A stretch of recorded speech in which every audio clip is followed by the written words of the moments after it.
Hey, what's happening out there? Good morning. This is Robert Phoenix broadcasting to you live and direct from Austin, Texas, where we have another gray-filled sky. Been raining a lot, so that's good. We need the rain because we don't want the water Nazis after us. You know, you go through these drought periods, and then you have like 3 years of just intense rain. I said, well, we're still not quite out of the danger zone yet. We have to conserve our water. Meanwhile, they're letting go of excess water because the water levels are too high. Ah, what a world we live in. Isn't it great? Look, there's a lot of fun to be had out there. It's just, you gotta know where to find it. It's not all exasperation, frustration, bitterness, resentment, and drama. No, there's actually a lot of fun to be had. There's lots of comedic material and all sorts of things that'll make you laugh, get you angry at times, also make you laugh as well. And that's what we need. We need psychic material, grist for the mill. So here we go. The ongoing saga with the NFL continues. Budweiser decided to have a little sit down with the NFL. Ooh, you know how much money Budweiser spends? A lot. A lot. Some sponsors have decided to pull their advertising. There's this one company down in Tennessee, one of the largest clothiers, specifically sponsoring the NFL with suits and things like that. You also have like a paycheck, payday loan company that they also have, and they're pulling, whatever advertising they have with that, they're pulling that as well. So the backlash has begun against the NFL. The backlash has begun. Identity politics is a losing supposition, because with identity politics, you just have to keep doubling down and doubling down and doubling down and doubling down. At no point in time on the identity politics side do you ever see anybody recant, retreat, say they're sorry, apologize, look straight into the camera and say, I was wrong. That never happens. That never happens. And all you have to do is look at Hillary Clinton and her ridiculous book tour, where she cannot admit to the fact that she lost. And she lost because she screwed up her election. First, she screwed Bernie Sanders. And then she screwed her electorate. Bill Clinton apparently, whoever Bill Clinton is at this point, said to her, hey, Hillary, you better lighten up on the men, because you're going to lose the men, Hillary. She did. She lost the men, and she lost the women that are still with the men. She can't to this day understand it. Now she's blaming and shaming the women. Like, women really need that. They really need Hillary Clinton to blame them and shame them for voting for Donald Trump. Well, why? Because you dissed their husbands. That's what you did. And by proxy, you dissed them too. But she can't admit it, nor she will never sit down and say, my campaign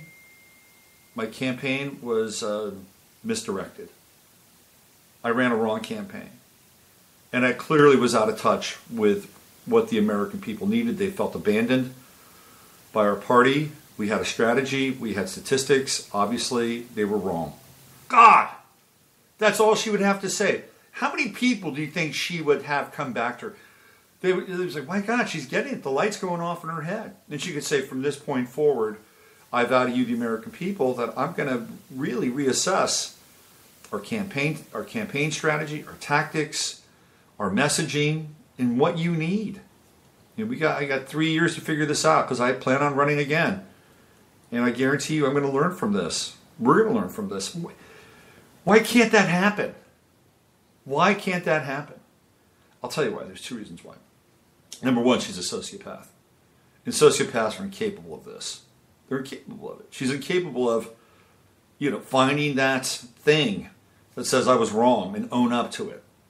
That's it. She's incapable of it. And the other thing has to do with the fact that there's just this doubling down with their strategy, with their politics. Just double down, double down, double down. Freeze, polarize, freeze, polarize. And that's what's been going on with the NFL. Double down, double down, double down. Whoa, guess what? Not working. People are pissed. They're angry.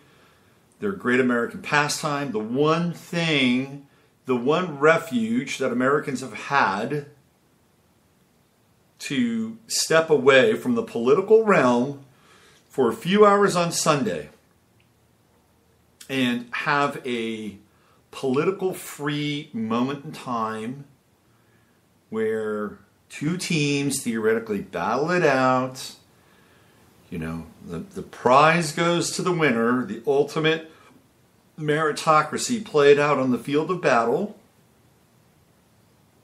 Have a few beers, bond with your buddies, right?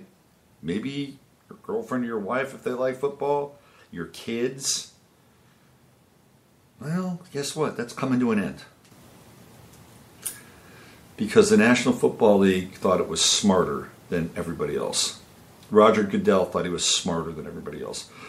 Roger Goodell all of a sudden realizes, hey, this is my opportunity to become popular with the players again. To get the players and the owners on one side. And me in charge, leading the charge. Because Goodell, in his typically Piscean fashion over the course of his tenure as commissioner, has been the scapegoat for any number of bad incidents in the NFL, bad players. When I mean bad players, I'm not talking on the field. I'm talking about bad dudes. Like how could Greg Hardy have ever played another game, another down in the National Football League? Greg Hardy beat his girlfriend within a few breaths of death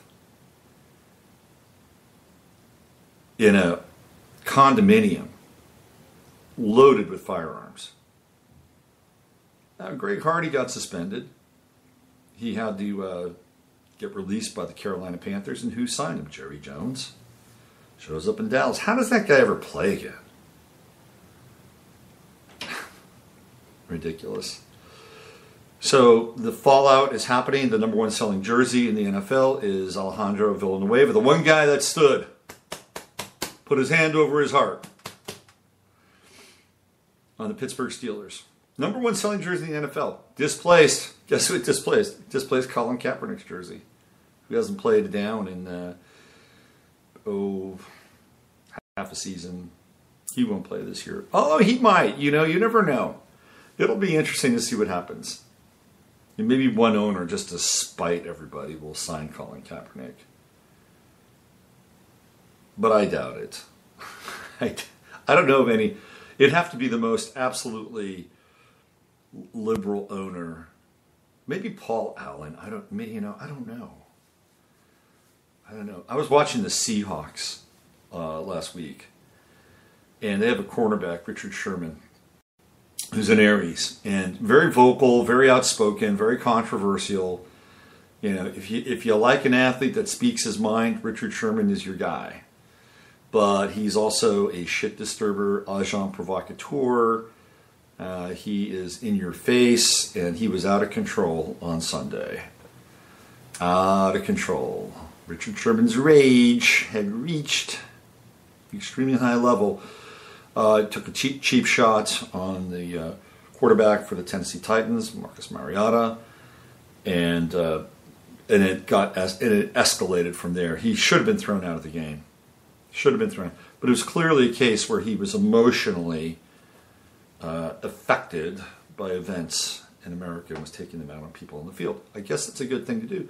Better to take them out in the field than out in the streets. Am I right? I think so. USAA, which is an insurance company, and they advertise a lot with the NFL. Their commercials are ridiculous, by the way.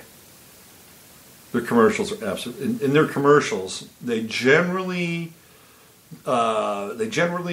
feature a woman soldier. Not, and they'll feature a male soldier sometimes, but it's usually a woman soldier.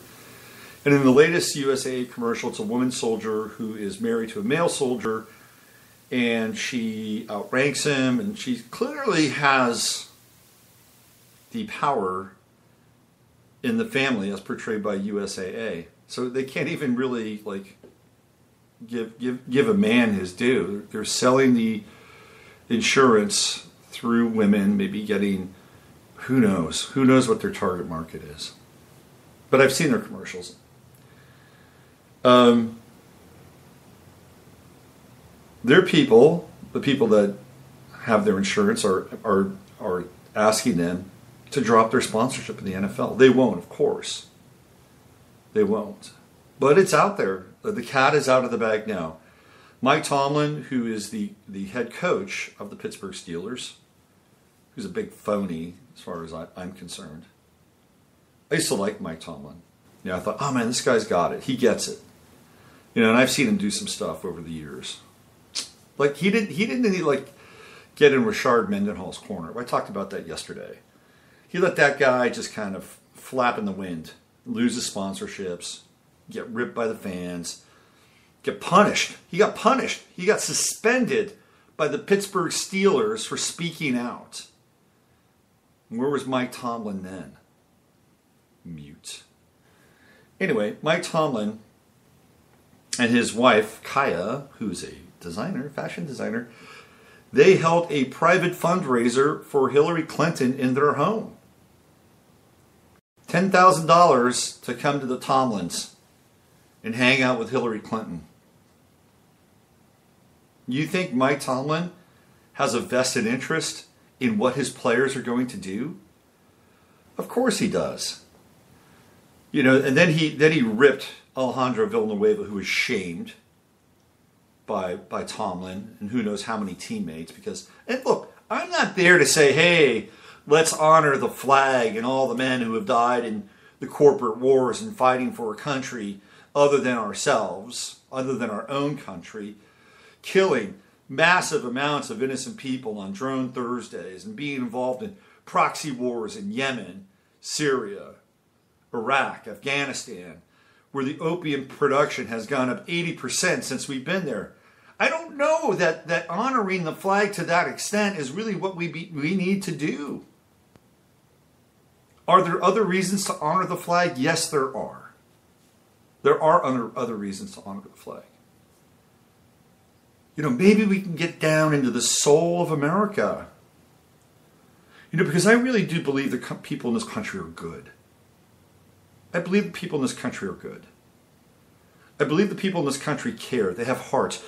All you have to do is go down or just look and see what happened in Houston. I mean, you saw a community, one of the biggest cities in the world, pulling together in a way that no government program could ever incentivize those people, right? Because I think that this is who we are. You go back to Katrina, and you had fire departments racing down from Boston with their fire engines to go help out in Katrina, all to be turned away by Mike Brown and FEMA in the Bush administration because they didn't want people to find out that they had blown those fucking levees. Because that's exactly what happened. They didn't want people to see their bizarre experiment, their social experiment, which took place in the Superdome, excuse me, where they just basically dumped people off who had no place to go. There was no supervision. They dumped the National Guard would go in the morning in the Superdome. Post Katrina, they'd bring pallets of water and pallets of shitty food, and then they would leave. And that place became a rung of hell. People died there. There were people that got pushed off of the upper deck of the Superdome. There were rapes that took place there. Defecation, urination. The place was dangerous. And I guarantee you they had cameras on. I guarantee you they had people there that were witnessing and taking notes of the whole thing. Because not only did they create that rung of hell, but they wanted to take notes to see how people would behave and interact. Just like lab rats. Well, that didn't happen in Houston. People got involved, and people from New Orleans got involved. You see, we're basically good. Americans are basically good. This is my contention. We're born under a country that was, or at least most of us, we live under a country. I wasn't born here. We live under a country that has a Cancerian astrological sign. We care. Yeah, we've got some other weird things, right? Moon and Aquarius. We like to watch. We're voyeurs. Sometimes more than being participants. But the bottom line is we care. Now that care has been siphoned off, strangled through an ongoing process of demoralization. So if you're going to stand up for the flag, let's not stand up for the bankers' wars. Let's not stand up for the rise in opioid production that has been secured and protected by our troops. Let's not stand up for the proxy war that we're fighting for oil and the greater country in the Middle East project. No, let's stand up for us. Let's stand up for us, Americans that care, Americans that have heart, Americans that have made this freaking country great by the sweat of their brow. Does that sound corny? I'm sorry, it's true. A lot of hardworking people. My parents worked their ass off. They were not. My parents were people that started with a deficit in life. Total deficit. My mother grew up in a household where they had to use an outdoor toilet. It was a non-flush toilet. She grew up with 5 kids in her family, and her my grandfather was a bus driver. My grandmother didn't work. 5 kids. My mother was the oldest, and she was the mother to all these kids. She didn't get a break. She had a hard life. Not a lot of love to go around in that household. My father, product of an alcoholic father whose mother divorced him. She had my father when she was 16 years old. My father got sent out to a succession of foster homes. I have no doubt, at least in one of these places, something pretty nasty happened to him. And he grew up angry, and he grew up mean. He grew up as a street fighter. He left high school at the 10th grade, enlisted in the Army, got kicked out of the Army because he was a shithead at that time. Went back into the Army and made good, and eventually married my mother. This is where these two people started off in their lives. And they worked their ass off. They had a work ethic. And this is to a large extent, this is the American story. These are the people. My parents embodied that. And I'm sure people out here listening to this show have similar stories to tell.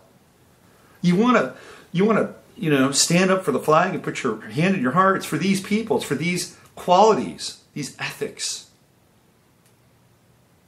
And that's not virtue signaling. That's getting back to basics.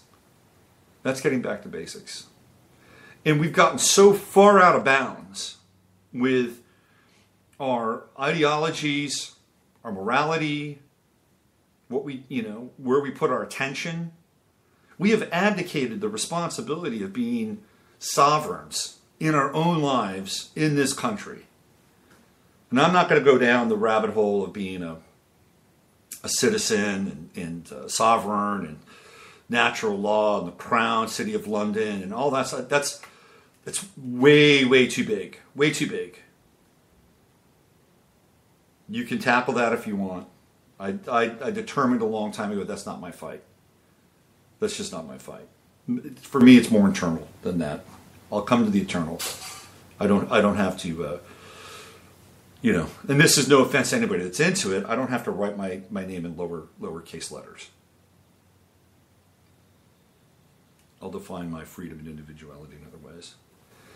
Anyway, if you want to stand up for that. Those things. The people that pulled together in Houston, the people that wanted to help out in Katrina, but were turned away. The right to speak freely. Yes, the people, yes, the players in the National Football League can do what they do. Trump is wrong about that. They have a right to do that. Their employer, the National Football League, can say, no, we want you to stand up and put your hand over your heart, because that's what the NBA did. David Stern, who was the commissioner of the NBA, he nipped that shit in the bud. He saw that coming.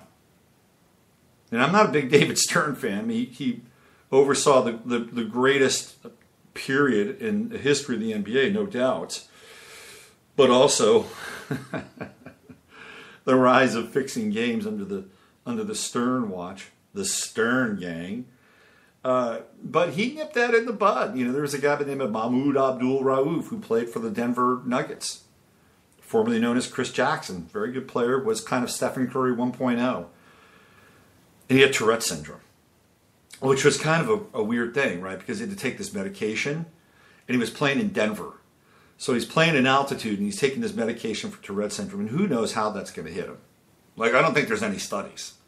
I don't think they decided one day, hey, let's get some lab rats with Tourette's, and let's have them hang out in Denver for a couple months, and we'll hit them with the anti-Tourette's, and see how. I don't think they had any case histories on that. But anyway, he decided he wasn't going to stand up for the national anthem. He's a Muslim, number one. That's his right. That's his choice. It's granted, right? Freedom of religious belief. It's in there. It's part of our deal here. And then he said, no, I'm not standing up. I don't believe in what this country's doing, because at that time, we were getting balls deep, as they say, into Iraq. And he didn't like it because he was a Muslim. It's his prerogative. That's what happened. David Stern nipped it in the bud. Part of the new collective bargaining agreement with the NBA is that all players must stand. Must. You look at the language for the NFL, it says should. Should. You know what should stands for? Stop having old, useless logical data. That's what should stands for. Stop having old, useless logical data. Should. There's nothing in. People say, "Oh, look, it says here in the NFL, that you're supposed to. You need to stand up." No, it doesn't. It says you should. Should is shaky legal ground. Well, you should. You should stand up, but if you don't stand up, well, we understand. It's okay. But you should. No, it doesn't really work that way. Anyway, I wanted to kind of bring this back into a larger topic and bring the Hugh Hefner piece in, because I think it's really important. And this has to do with men. It has to do with an upcoming alignment, which is Chiron coming into Aries. And that's happening in 2018, in April. I think it's around 419 or 420, believe it or not. And the last time Chiron was in Aries was when the women's movement started. Feminism, Chiron goes into Aries in 1969. And the women's movement really takes off in 1970. That's when feminism, first wave feminism, really kicks into gear. CIA asset Gloria Steinem begins to be the cover girl for first wave feminism. Gloria Steinem was an attractive woman. Make no mistake about it. You could not have had Andrea Dworkin as your spokeswoman for feminism, because Gloria Steinem had to look appealing. Like, if there were women who were kind of on the fence, and they were, oh wow, this feminism thing sounds really interesting, I should check it out, because I feel sometimes I'm a little oppressed, especially when I have to do the damn dishes. Right? If they had Andrea Dworkin as the first wave spokeswoman of feminism, how effective do you think feminism would have been? Look, I'm not ugly shaming Andrea Dworkin. I'm not. But if you have a visual of her, you will see that she looks very different than Gloria Steinem. And remember, Gloria Steinem is a CIA asset. It's on the public record. I'm not making it up. Of course they're going to have an attractive woman. Of course. Of course. Because it's meant to look appealing. Oh, look at her. She's attractive. She's successful. She's brazen. Anyway, this is when first wave feminism started. Chiron and Aries. Well, here we go. Chiron and Aries is coming around. And guess what? It's the men's turn. It's the men's turn. And it's all funneling down into that direction. Hugh Hefner, who's an Aries, by the way, or was, he died. 91 years old. 91 years old, and about 3,000 Viagra pills later, Hugh Hefner has gone to meet his maker, whoever that maker is. Single-handedly responsible in many ways for the sexual revolution, especially from the position of men. And did it help men? Did Playboy and the open sexual attitudes and mores that evolved out of Playboy or de-evolved out of Playboy, depending on how you look at it, did it make us a better society? Did it make men better? Did it make the objectification of women better? That's debatable, and you're going to hear the debate over the course of the next couple of days, maybe a week, until something else happens. So I'm bringing it up now. Because in many ways, men began to give their power away during that period in time. And of course, Playboy did have good articles. It did. I actually read articles in Playboy. And I always loved the Playboy music poll, because they would have these votes: the best bass player, the best guitar player, the best sax player. It was across all these different genres. So you could have like Buck Owens in there with Stanley Clark. It was great. And then they would have, I don't know if it was Leroy Neiman, but they would have somebody do a sketch of like all these people together, in one giant band. I like stuff like that. It was interesting. But let's face it, Playboy wasn't really there for the articles. Playboy was there for 3 sections: the centerfold and 2 other sections. And this is what grabbed men's attention, their signal. And it moved us in some ways to a state of prolonged adolescence and even infantilism. And I went through that. When I was a teenager, Scorpio rising, sex fiend, right? Anything, Penthouse, Playboy, whatever. I was like, yeah, I like this. But it was a distraction. Now, in the overall scheme of things, it's probably good to go through it, right? Psychologically, in the great scheme, the collective process, hey, we go through this stuff, we process it, and then we move on, right? We move on. If you get stuck there, you can get stuck for a long time. People who are addicted to porn on the internet, man, that's a really heavy scene. Because they can't have real intimacy in their lives. They're tied to a form of autoeroticism that is really debilitating.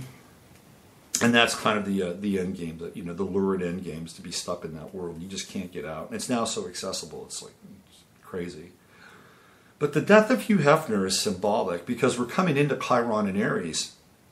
The death of the NFL, and it's coming. And I've been talking about this for years. People that listen to me and read the blog, they know that. They say, you've been talking about the death of the NFL for years. There are people that have said to me, he's crazy. The NFL is making all this money. I was like, I don't know, it's coming. It's coming. The CTE thing was big. And the NFL has been burying CTE. And now they've decided to double down in identity politics, and the clock is ticking on the NFL. And then we have Hugh Hefner. Right? So we have these two images of male power right? And both of them are disassociative. Both of them are male power projected upon something outside of the men themselves. You follow me? So if you get a copy of Playboy, or you did, say in the mid-1970s, as a male, now what are you doing with that copy of Playboy? Do you think you're just sitting there, right, admiring this beautiful, curvaceous woman, who's put herself out there for objectification, discovery, whatever? Of course not. Men do what men do, right? So in that moment, you have male power over that image. You can say to yourself, this is mine. I am having this in this moment. And for some men, quite frankly, they would never ever be able to connect with a woman like that, for whatever reason. Maybe some men do. And to be honest with you, it's not always what it's cracked up to be. It's true, right? Just because you get... Yeah, it's not always what it's cracked up to be. Anyway, but it was projection outside of themselves. And it's the same thing with football on Sundays. Here we are, we look at these men, right? And they are a projection of our male power. And it's disassociative. Disassociative. Well, that's ending now. The death of Hugh Hefner is symbolic at this very time. And he's an Aries. Keep that in mind. He's an Aries. That's male energy, right? So this icon, this guy who was, and who was the first? The first centerfold Playboy was Marilyn Monroe. And what's her sign? She's a Gemini. So immediately, what do we get? We get this split. We get this culture split. And it's not necessarily a bad thing. Is it bad to go through taboo? I think ultimately we have to go through taboo. Some people say, no, you don't. Look at Tim Tebow. I don't know what Tim Tebow's gone through. At least not on the surface. But I think psychologically to come through taboo is actually good. Because then you say, so what? Big deal. Don't have to do it anymore. Next. What's next? It's a big one. It's a big one. It's second and third chakra. Right? Sex and power. And then we move on to the fourth chakra, which is heart. And a lot of people, man, they just get stuck in second, third.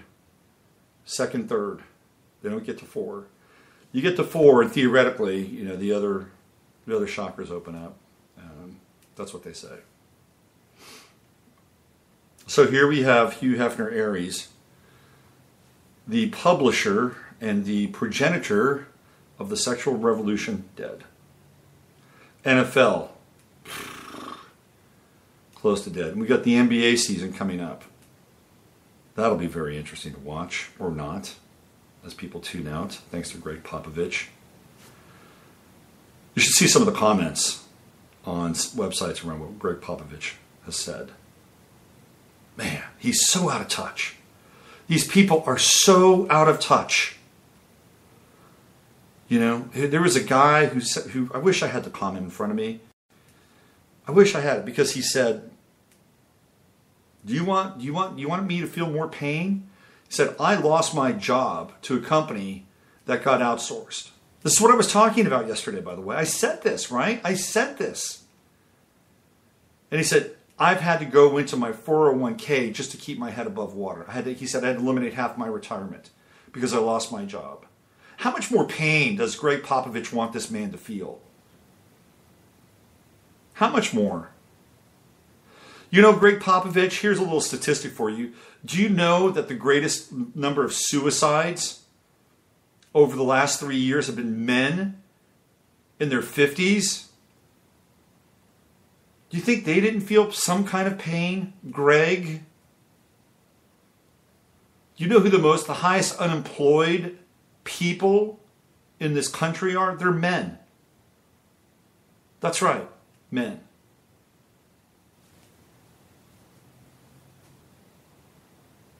Which demographic has the greatest number of homeless? Men. And I'll bet you, Greg, that some of these men just might happen to be white.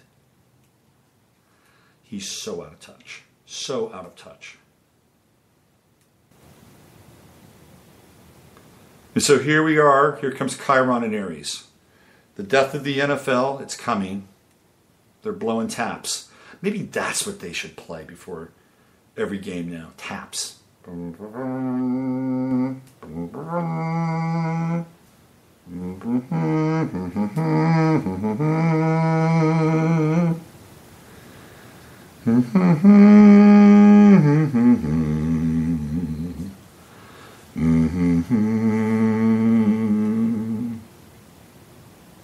that be great? That'd be such a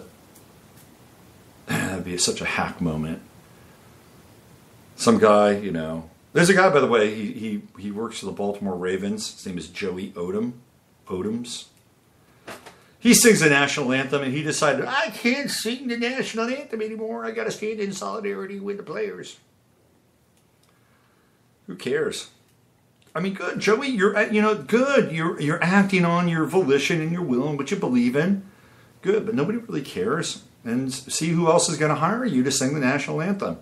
I guarantee you. You know, it's funny. Somebody posted on Facebook about the ridiculousness of these guys burning their jerseys, some of which cost quite a bit of money, by the way. Pay $125 to wear somebody else's name in your back. I've never been into that. Never been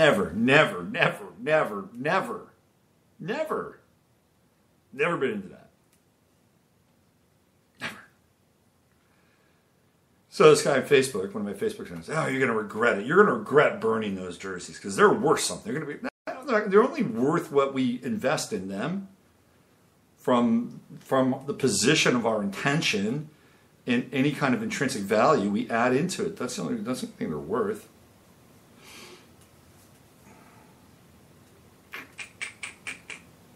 So the burning is going on both sides.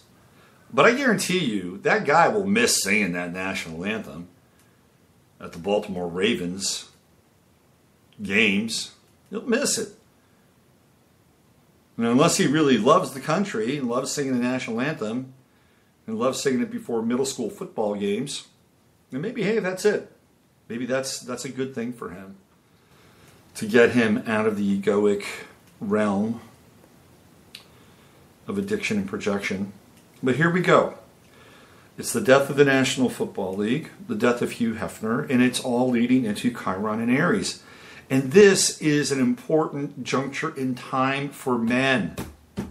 And here we go. Finally, Jupiter and Libra kicking in opposition to Uranus and Aries. Men have an opportunity to reclaim their power. How about that? How about that?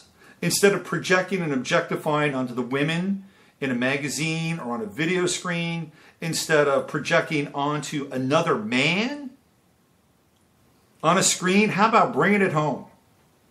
This is great. This is great, and we as men should be celebrating this. This is fantastic. This is one of the best things that can happen. And I love football. Don't get me wrong. I've enjoyed a lot of football. I love watching Bill Walsh and the 49ers. They were great. Walsh was a tortured genius. And he played that team like a conductor. An evil conductor. But he was great. Brilliant. Bill Walsh could have been a success at anything he ever wanted to do. Those days are long gone now. And I'm glad I experienced them. And I'm not pining for them to return. I'm not looking for the 49ers to return to glory. I could give two shits about it, right? I still play fantasy football, though, although my interest is waning. I started before all this happened in the season. I'm just being honest, being transparent. I care more about my fantasy football team. And in a really perverse way, it's like, hey, I own these players.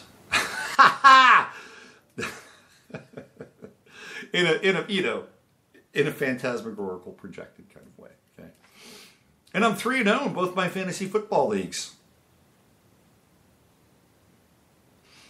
Can't beat that. But this clearly, and I can't walk away from it because I've got a financial investment in these things. Anyway, this is the last season though. I'm done. I am done. And by the way, Jay-Z decided that he is not going to perform at the next Super Bowl in Minnesota. Oh, I'm really disappointed. Darn. Look, I'm not wanting Debbie Boone to show up. I mean, come on. I'd like to see a good performance of the Super Bowl if they're even going to watch the Super Bowl. Jay-Z's not going to be there. Oh. Now the NFL has decided, let's bring in Justin Timberlake. He has served his time in Purgatorio because the last time he was at the Super Bowl, he did a little nipple thing with Janet Jackson.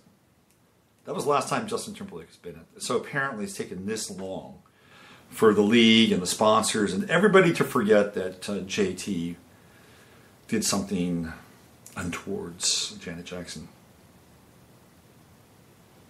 He's back. No Jay-Z. Oh well. You would think that Jay-Z, instead of this kind of solidarity thing, this is what I don't understand.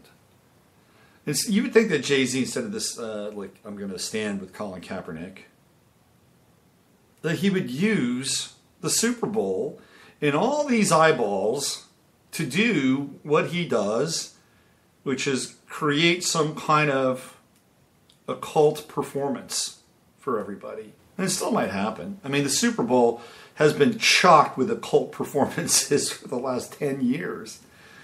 They've used that stage to program us. I mean, look at the last Super Bowl in San Francisco. Was last year, right?